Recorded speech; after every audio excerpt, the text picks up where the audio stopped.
Hoje vamos mergulhar na vida de uma rainha do século X. Uma história que, olha, nos ensina muito sobre fé, caridade e resiliência.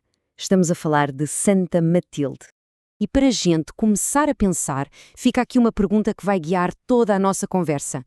O que é que define a verdadeira nobreza? Será que é mesmo o poder, o estatuto? Pois é, para esta rainha a resposta era clara. E é aí que entra o grande paradoxo da vida de Santa Matilde. Como é que alguém com todo o poder do mundo nas mãos escolhe viver quase como uma freira? É isso que vamos descobrir. Então, o nosso caminho hoje vai ser este. Primeiro, vamos entender por que ela era uma rainha tão incomum. Depois, vamos ver a sua dedicação como mãe dos pobres. A seguir, preparamos-nos para a parte mais dramática, a traição dos filhos. E claro, como o poder do perdão mudou tudo. Por fim, fechamos com o seu legado, que dura até hoje. Muito bem, vamos começar então. Vamos olhar para o início da vida de Matilde e ver como a sua criação a preparou para ser uma rainha, mas de um jeito que ninguém esperava na época. Olha só, a Matilde nasceu por volta de 895, lá na Saxónia, na Alemanha. Filha de um conde, ou seja, nobreza pura. Mas a sua educação foi o que fez toda a diferença. Ela foi criada pela avó num mosteiro beneditino. Imagina só, a sua rotina era oração e trabalho. Essa base de fé, super sólida, foi o que a moldou muito antes dela sequer sonhar em ser rainha. E com apenas 14 anos, casou-se com Henrique I, o rei da Germânia. E é aqui que a história fica ainda mais interessante. Mesmo como rainha, com toda a pompa e circunstância, a corte dela parecia mais um centro de fé do que um palácio. Ela não mudou o seu estilo de vida simples e devoto. Passava noites a rezar e a sua influência era tão grande que o próprio marido, o rei Henrique, dizia que as vitórias dele no campo de batalha vinham das orações dela. Impressionante, não é? Ok, agora vamos entrar no coração da vida espiritual dela. O seu papel como a mãe dos pobres.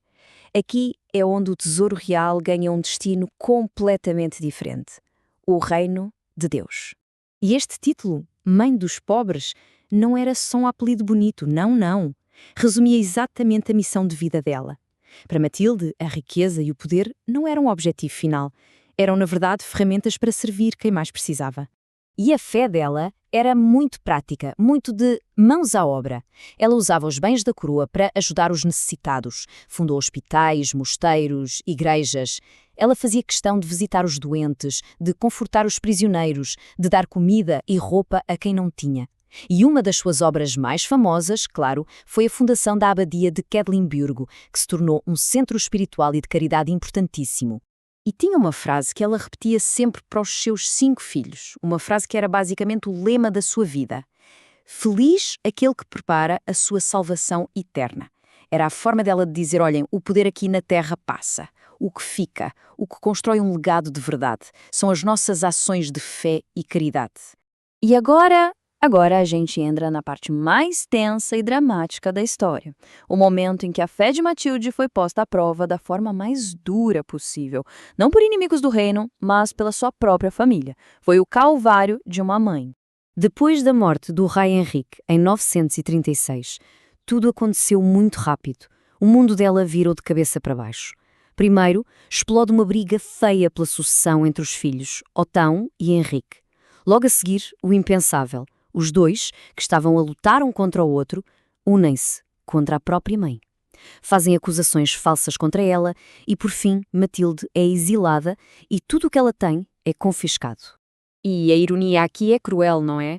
A acusação que eles usaram contra ela foi a de desperdiçar o tesouro real com os pobres. Pensem nisto. A mesma coisa que a definia, a sua maior virtude, foi transformada numa arma contra ela. Para eles era desperdício. Para ela era a realidade do seu dever, investir na fé e na caridade.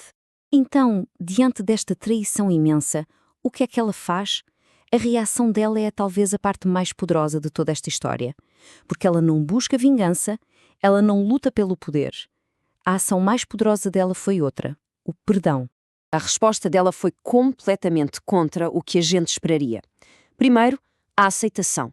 Ela aceitou o exílio com uma paciência e humildade incríveis.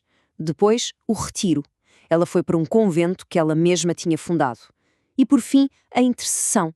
Ela dedicou-se ao silêncio e à oração, pedindo pela conversão dos filhos que a traíram. Uma força impressionante. E as suas orações foram atendidas. Sabe como? O reino começou a sofrer. Invasões, rebeliões, problemas por todo o lado. E foi aí que os filhos, Otão e Henrique, começaram a ligar os pontos. Eles perceberam o erro terrível que tinham cometido. E então, eles foram atrás dela. Procuraram-na, imploraram por perdão e restauraram tudo o que lhe tinham tirado. Ela voltou para a corte. Foi, no fim de contas, o triunfo absoluto da fé e do perdão sobre a traição. Bom, depois de toda essa jornada, vamos para a parte final. Vamos ver como a história de Matilde não terminou ali, o seu legado eterno de antepassada real, a Santa Padroeira. O legado dela é bem concreto, sabe? Ela é vista como a padroeira e protetora de grupos que têm tudo a ver com a sua vida. É a padroeira das viúvas, das famílias numerosas e, claro, daqueles que sofrem falsas acusações. Por isso é que, na maioria das imagens, ela aparece com uma igreja na mão, por ter fundado tantas, e uma bolsa de moedas simbolizando a sua imensa caridade. E agora, se prepare para uma conexão surpreendente, uma ligação real que traz esta rainha do século X para bem perto de nós, especialmente para quem fala português. Pois é, acredite se quiser, mas Santa Matilde é uma antepassada dos reis de Portugal e da família imperial do Brasil. Por meio das complexas árvores genealógicas da realeza europeia, o sangue dela corre na história do mundo lusófono. Uma ligação histórica realmente notável. E o fim da sua vida foi tão coerente quanto o seu início. Santa Matilde morreu no dia 14 de março de 968 e foi sepultada onde o seu coração estava, na abadia de Quedlinburgo, que ela mesma fundou, ao lado do seu marido. Um encerramento perfeito para a sua jornada. E assim, a gente volta à pergunta do início. Onde é que reside o verdadeiro poder? Na crua ou na caridade? A vida de Santa Matilde nos dá uma resposta bem clara, não é? E nos desafia a pensar o que é que realmente significa ter força e nobreza. Uma pergunta que 1000 anos depois continua mais atual do que nunca.